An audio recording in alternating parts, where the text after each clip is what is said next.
जो सञ्चालकहरूले बदमासी गरेका छन् ती सञ्चालकहरूका सम्पत्तिहरूलाई चाहिँ जफत गर्नु पर्यो। उनीहरूले पैसा तिर्छन् भने तिर्छन्, होइन भने त्यसलाई बेचेर चाहिँ गर्नुपर्ने हुन्छ। त्यो स्थितिका बीचमा हामीसँग त्यो लेभलको अधिकार पनि छैन।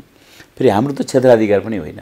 सघन अनुगमनका लागि सुपरीक्षण गरेर वित्तीय विश्लेषण वित्तीय कारोबारलाई बुझ्न सक्ने खालको कर्मचारी चाहिँ आवश्यक हुँदो रहेछ। यहाँ 66 वटाको रुजु गरिएको छ आएका मध्ये, अनि 47 वटा चाहिँ लाई टिप्पणी नै पठाइएको छ। किन भन्दा कतिपय त्यहाँ फेरि मिलेका छैनन् नि त, टिप्पणी पठाइएको छ। 8 वटा चाहिँ प्रमाणपत्र जारी गरिएको छ।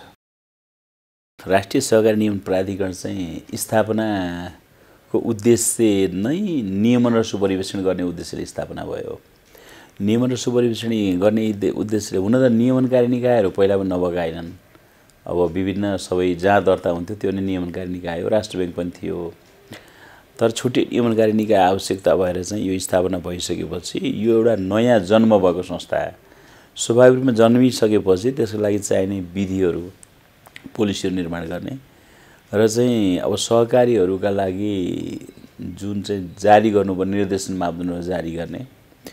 त्यसपछि गुनासाहरू अहिले कस्तो छ भने सबैतिरबाट प्राधिकरण भन्ने खालको परिस्थितिले पनि विभिन्न खालका गुनासाहरू आएका छन्। बचत फिर्तासँग जोडिएका गुनासा छन्। त्यसले अब कतिपय ऋण असुली भएन भनेर पनि आउँछन्। यहाँ कतिपय चाहिँ संस्थामा एकदमै त्यहाँ सञ्चालकहरूले हिनामिना गरिरहेका छन्।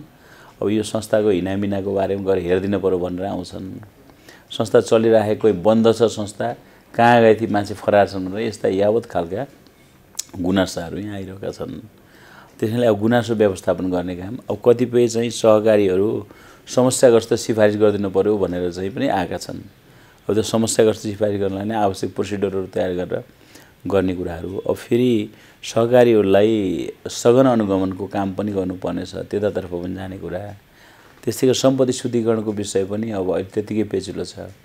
यिनै विषयसँग केन्द्रित रहेर हामीले चाहिँ सबै खालका कामहरूलाई प्राथमिकताका आधारमा क्रमशः गर्दै गएको अवस्था छ। बचत ऋणको कारोबार गर्ने सहकारीको वास्तवमा सङ्ख्या यकिन गर्न गाह्रो छ। अहिलेसम्म गाह्रो भएको छ, गाह्रो छैन, गाह्रो भएको छ।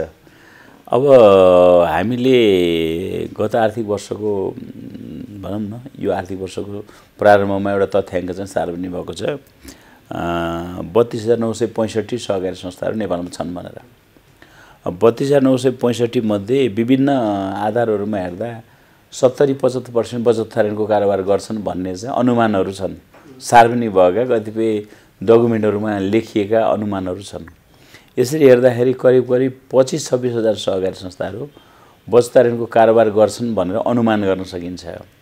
अब हामीले यही बचत ऋणको मुख्य कारोबार गर्ने सहकारी संस्थाहरूलाई दर्ता अभिलेखीकरण गर्नुपर्छ भनेर हाम्रो ऐनले पनि के भनेको छ भने सहकारीलाई दर्ता गरी त्यसपछि गएर तहगत रूपमा प्रदेश पालिका सङ्घ अन्तर्गतको चाहिँ विभाजन गर्ने वर्गीकरण गर्ने भनेर भनेको छ। यस अर्थमा यी सबै बचत ऋणको कारोबार गर्ने सहकारीलाई दर्ता अभिलेखीकरण गर्नका लागि हामीले एउटा मापदण्ड गत असोज 10 गते जारी गर्यौँ भने अनि त्यसपछि मङ्सिरको 10 गते हामीले सफ्टवेयर पनि तयार गरेर सफ्टवेयरलाई सार्वजनिक गरेका छौँ।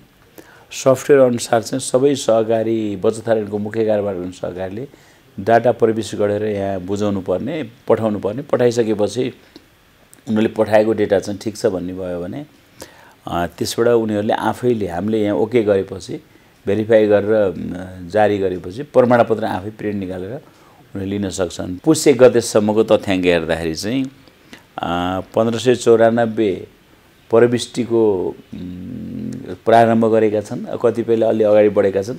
त्यहाँ 8 वटा चाहिँ छुट्टा छुट्टै पेजहरू छन् त्यसमा राख्नुपर्ने हुनाले र 195ले चाहिँ सम्पूर्ण रूपले सबमिट गरिसकेका छन्।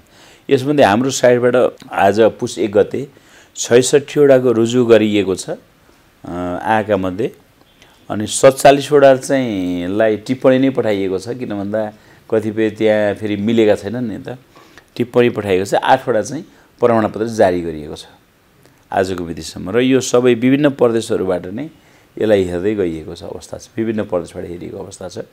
यसरी चाहिँ दर्ता अभिलेखीकरणको कार्य प्रारम्भ भएको अवस्था छ। नियमनको पाटोबाट हेर्दा हामीले सबैभन्दा पहिला त एउटा हाम्रो ऐनले व्यवस्था गरे अनुसार नियामकीय मापदण्ड जारी गऱ्यौँ। त्यो नियामकीय मापदण्ड अनुसार काम गरिरहेका छन् कि छन् भन्ने कुराको हामीले कति आएका सूचनाहरूका आधारबाट पनि हामी सघन अनुगमनमा जाने वा कहीँ छोटो गएर हेर्ने, कतिपय सूचनाका आधारबाट गलत काम गरेका निर्देशनहरू नमानेकालाई हामीले चाहिँ पत्राचार गर्ने र चाहिँ यस्तो खालको हिसाबले हामी अहिले हेरिरहेका छौँ। अब हाम्रो जनशक्तिको पनि पर्याप्तता नहुँदाखेरि जति हामी जानुपर्ने त्यति जान सकेको छैन। तर हामीले प्रारम्भिक सहकारी संस्थाहरू कमसेकम हामी 3-4वटा हामीले सघन अनुगमनको चरणमा छ। 4थो संस्थामा सघन अनुगमन गर्दैछौँ। त्यस्तै गरिकन अब छोटो हेर्न जाने कुरा हामी 16वटा संस्थाहरूलाई यो समस्याग्रस्त सिफारिस गर्ने सन्दर्भमा हामीले तिनको हेरेर सबै प्रक्रिया पुरा गरेर पालिकादेखि सबै भनौँ न सहकारीसम्मका सबैका त्यहाँ बचतकर्ताका सिफारिसहरू उनीहरूका सबै डकुमेन्टहरू तयार गरिसकेको अवस्था छ। यसरी हेर्दा अब 16वटा संस्थामा त्यहाँ हामी गइयो, 4वटामा सघन अनुगमन चलिरहेछ र अरू हेर्ने कुराहरू आफ्नो ढङ्गले अवस्था अनुसार गरिरहेका छौँ। सङ्घ र प्रदेश पालिका तिनै तहका बस्ता ऋणको कारोबार गर्ने सहकारीलाई सम्बन्धित चाहिँ दर्ता अधिकारीहरू जस्तै पालिका, प्रदेश रजिस्ट्रार, पालिकाको अब दर्ता अधिकारी त्यस्तै गरिकन सङ्घीय रजिस्ट्रार पनि तिनैलाई अधिकार प्रत्यायोजन गरेर काम गर्ने भनेर भनेको छ। पहिला हामी दर्ता अभिलेखीकरण गरिसकेपछि कुन पालिकामा कुन तहका सहकारीहरू छन्, कति वित्तीय कारोबार गरेका सहकारी छन् भन्ने पहिचान गरेपछि अनि हामीले उहाँहरूलाई चाहिँ अधिकार प्रत्यायोजन गरेर आवश्यक पर्दा हामी पनि जान्छौँ, नहुँदा पनि उहाँलाई निश्चित यो चिजहरू तपाईँहरूले त्यहाँ पठाउनुहोस् भनेर हाम्रा निश्चित सुपरभिजनका निर्देशनहरू बनाएर चाहिँ त्यस आधारबाट हामीले चाहिँ अधिकारसहित चाहिँ उहाँलाई जिम्मेवारी हस्तान्तरण गर्छौँ। बचत फिर्ताकै गुनासो बढी छ। लामो समयदेखि पैसा जम्मा गरियो, आम चाहिँ सदस्यहरू त्यसरी आउनु भएको छ। अब ऋण उठेन भनेर पनि आउनु भएको छ कतिपय सहकारीहरू। कतिपय हामीले जारी गरेका निर्देशनहरूलाई कार्यान्वयन गर्न गाह्रो हो भनेर पनि आउनु भएको छ। अब कतिपय चाहिँ तपाईँको संस्थाका सञ्चालकहरूले बदमासी गरिरहेछन्, हाम्रो आँखैका अगाडि तिनले चाहिँ यसो उसो गरे भनेर चाहिँ उनीहरूलाई आरोप लगाएर पनि आउनु भएको छ। यो विभिन्न खालका चाहिँ क्याटेगोरिकली त्यस्ता खालका गुनासाहरू आइरहेका छन् र हामीले गुनासोको प्रकृति हेरिकन त्यसलाई चाहिँ आवश्यक कारबाही पनि गर्दै गएका छौँ। यत्रो प्राधिकरण स्थापना गरेपछि त यसले भटाभट चाहिँ सबै बचतकर्ताका समस्याहरूलाई समाधान गरिदियोस् भन्ने आम नागरिकको चाहना देखिन्छ। सहकारी संस्था समस्याग्रस्त भएर ती जो सञ्चालकहरूले बदमासी गरेका छन् ती सञ्चालकहरूका सम्पत्तिहरूलाई चाहिँ जफत गर्नु पर्यो अथवा तिनका सम्पत्तिहरूलाई लिन पर्यो र चाहिँ उनीहरूले पैसा तिर्छन् भने तिर्छन्, होइन भने त्यसलाई बेचेर चाहिँ गर्नुपर्ने हुन्छ। त्यो स्थितिका बिचमा हामीसँग त्यो लेभलको अधिकार पनि छैन। फेरि हाम्रो त क्षेत्राधिकार पनि होइन, किनभने हामीले समस्याग्रस्त सिफारिस गर्ने हो। सिफारिस गरेपछि समस्याग्रस्त सहकारी व्यवस्थापन समिति भनेर सङ्घ, प्रदेश र पालिका तिनै तहमा त्यो समस्याग्रस्त सहकारी व्यवस्थापन समिति बनाउने कानुनी अधिकार छ। अनि उहाँहरूले त्यो समस्याग्रस्त सिफारिस भएका संस्थाहरूलाई समस्याग्रस्त घोषणा गरेर त्यस्तो समिति बनाउनुहुन्छ तीन तहले नै। अनि त्यो समितिले त्यसलाई काम गरेर त्यो बचत फिर्ता गर्ने हो। त्यसो हुँदा पनि प्राधिकरणलाई त्यो अधिकार छैन। तर प्राधिकरणलाई एउटा के अधिकार जरुरी छ भने हामी ती सहकारीहरूको भिजिट गर्दाखेरि, सहकारीमा हामी पुग्दाखेरि ती सहकारी संस्थाहरूका सञ्चालकहरू वा त्यहाँ बदमासी गरेको कुरा ठहर भयो भने तुरुन्तै उनीहरूका सम्पत्ति रोका गर्न सक्ने, उनीहरूलाई अब हामीले थुन्से गर्नुपर्ने वा चाहिँ भनौँ न प्रहरीलाई लेखेर पठाएर तुरुन्तै तिनलाई चाहिँ एरेस्ट गराउनु पर्ने परिस्थिति भयो भने कतिपय त सम्पत्तिहरू लुकाउने वा चाहिँ उनीहरूले अब जो प्राधिकरणै हेर्न आयो भनिसकेपछि उनीहरू चाहिँ अलिकति हच्किने, सम्पत्ति लुकाउन सक्ने जुन अवस्था छ त्यो अवस्थालाई निरूपण गर्नका निम्ति तुरुन्तै एक्सनमा जान सक्ने कानुनी अधिकार चाहिँ प्राधिकरणलाई आवश्यक देखियो। त्यसैले अहिले हामीले लेखेर पठाएर सम्बन्धित निकाय बाध्यकारी हुने कानुन छैन। अनि हामीलाई तुरुन्तै तिनीहरूलाई चाहिँ तिनका कारले सिज गर्ने, त्यसका तिनका सम्पत्तिहरू सबै खातापाताहरू हामीले जफत गर्ने चाहिँ त्यो अधिकार छैन।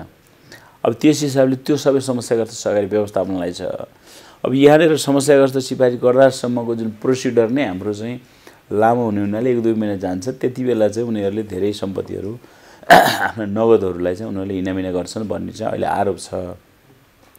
त्यसलाई अलि व्यवस्थित गर्नुपर्ने देखिन्छ। अलि ती मन्त्रालय अब हामी सबै मिलेर बसेर एउटा कानुनी आधार चाहिँ तयार गर्नुपर्ने अवस्था चाहिँ छ। सघन अनुगमनका लागि सुपरीक्षण गरेर वित्तीय विश्लेषण वित्तीय कारोबारलाई बुझ्न सक्ने खालको कर्मचारी चाहिँ आवश्यक हुँदो रहेछ यहाँ। अब र चाहिँ कमसेकम पनि त्यहाँ गएर उसले चलाइरहेको सफ्टवेयरलाई हेरेर त्यो सफ्टवेयरमा भएका चिजहरूलाई त्यो सफ्टवेयर अध्ययन गर्न सक्ने लेभलको कर्मचारी चाहिन्छ। र यसका साथसाथै अब सहकारीका वा हामीले जारी गरेका वा कानुनहरू के कस्ता छन् तिनलाई चाहिँ पालना गरे नगरेको कुरालाई बुझ्ने मान्छे चाहिन्छ। कतिपय हामी तालिम दिएर पनि गर्न सक्छौँ, तर चाहिँ कति विषयगत रूपमा फरक खालको भयो भने त तालिम दिएर पनि बुझ्दैन। त्यसमा त्यो लेभलको कर्मचारी आवश्यक छ। त्यस अर्थमा अहिले राष्ट्र ब्याङ्क नेपाल राष्ट्र ब्याङ्कको कर्मचारी धेरैजना भनौँ न करिब 29-30 जना जनशक्ति ल्याउने भनेरै भनिएको थियो। तथापि त्यहाँ अभावले गर्दा त्यो चाहिँ गाह्रो भयो। त्यो हो। अब हामी यसको विषयमा पनि सधैँ कर्मचारी भएन भनेर यो प्राधिकरण त्यसै बसेर भएन। अब अहिले हामी केही भएको कर्मचारीको आधारमा काम गरिरहेका छौँ। अब हामी छिटै नै यसको स्थायी ओएनएमको प्रक्रियामा जानका लागि हामी एउटा ओएनएम तयार गर्दैछौँ। ओएनएम तयार गरिसकेपछि त्यसको आधारमा सङ्गठनात्मक संरचना आवश्यक जनशक्ति र कर्मचारी विनियमले तयार गरेर हामीले मन्त्रालय हुँदै सम्बन्धित निकायहरूमा पठाएर क्याबिनेटबाट त्यसलाई निर्णय गरेपछि अनि लोकसेवा मार्फत हामीलाई चाहिने जस्तो जनशक्ति चाहिँ नियुक्ति गरेर बल्ल हामीले फटाफट काम गर्न सक्ने अवस्था चाहिँ देखिन्छ। यो सबै प्राधिकरणले गर्छ भन्ने र हाम्रा जहाँ सहकारी दर्ता भएका निकायहरू हुन् स्थानीय प्रदेश र सङ्घ ती निकायहरूले चाहिँ सबै चाहिँ प्राधिकरणमा पठाइदिने जुन परिस्थिति छ त्यसो गरेर हुँदैन। जस्तो चाहिँ के हुनु पर्यो भन्ने हो भने हामी त्यो पनि भनिरहेको छौँ। र अब अलिकति हामी फेरि एकपल्ट त हामीले प्रदेश स्तरका सबै 7वटै प्रदेशका रजिस्ट्रारहरूसँग जोइन्ट मिटिङ पनि गऱ्यौँ। त्यहाँ पनि भनेका थियौँ सबै निकायहरूले पहिला त्यो सहकारी जहाँ दर्ता भएको त्यो सहकारीको पहिलो समस्या पर्दाखेरि ऊ चाहिँ त्यो निकायमा जानुपर्छ। त्यो निकायमा गएर त्यो बचत फिर्ता भएन वा चाहिँ कर्जा उठेन वा के भएन, कर्जा उठेन भने सहकारी संस्था कर्जा असुली न्यायाधिकरण अहिले बनेको छ। हामी जस्तै नयाँ स्थापना भएको हामीभन्दा अलि पछि स्थापना भएको संस्था हो। कर्जा असुली न्यायाधिकरणमा जानुपर्छ। र अरू समस्या छ भने पहिलो चाहिँ एटेम्प चाहिँ बचतकर्ताले वा सहकारी संस्था कहाँ गर्नु पर्यो भने त्यो संस्था जहाँ दर्ता भएको त्यो कार्यालयमा एटेम्प गर्नु पर्यो। त्यो कार्यालयमा एटेम्प गरेपछि त्यसले सबै संस्था समस्याको फेरिस्त बुझ्छ, त्यो समाधान गर्न सक्छ भने उसले आफैले गरिदिन्छ। नसक्ने उसको आफ्नो क्षेत्राधिकारभन्दा बाहिरको वा चाहिँ उसले नसक्ने अलि माथिल्लो निकाय चाहिने हो भने बल्ल उसले फरवार्ड गरेर प्राधिकरणमा त्यो फाइल फरवार्ड हुनु जरुरी छ कि। अहिले त्यस्तो भएन। मान्छेहरू एकदम कस्तो भयो भने मान्छेहरूमा एउटा त्राही जस्तो एकदमै कसैले रेस्पोन्स नगरे जस्तो कुनै निकायले तर्के जस्तो खालको अनुभूति व्यक्त गर्न यहाँ आउँछन् मान्छेहरू। तर त्यसो गरेर चाहिँ हुँदैन। कुनै पनि निकाय जसले संस्था दर्ता गर्यो ऊ चाहिँ जवाफदेही बन्नै पर्छ।